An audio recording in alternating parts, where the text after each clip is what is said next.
स्वराज्यातला एक साधा मावळा गडी. आता तुम्ही म्हणाल मावळा आणि कमरेला तलवार नाही, त्याचे काय आहे? सर्वच लढाई काही तलवारीने जिंकत नसतात. धारी तलवारी तेव्हाही होत्या, हे मराठी तेव्हाही होते. पण स्वराज्य स्थापनेची हिंमत फक्त आणि फक्त महाराजांच्याच मंडळात होती. देवगिरीच्या किल्ल्यावर यादवांचे राज्य होते. साधू संतांच्या या पावनभूमीतून सोन्याचा धूर निघत होता.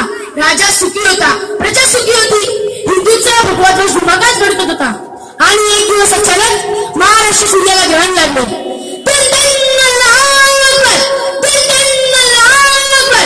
असं म्हणत अल्लाह महाराष्ट्रात घुसला. अवघ्या 8,000 मुसलमानांनी फक्त 15 दिवसात महाराष्ट्राचे स्मशान केले.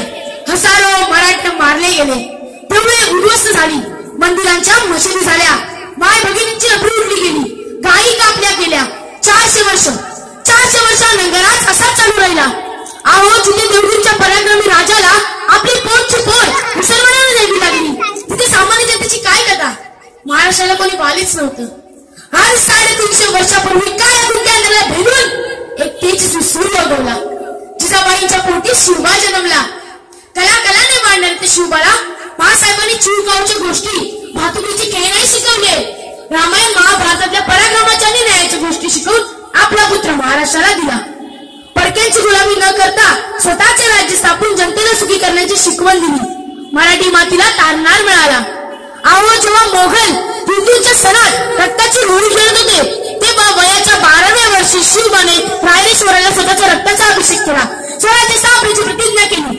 रक्ताच्या शेवटच्या थेंबापर्यंत या जाणत्या राजाने मातीशी मान राखले. शिवबाच्या बालपणी एका असहाय्य आपल्यावर एका सुभेदाराने बलात्कार केला.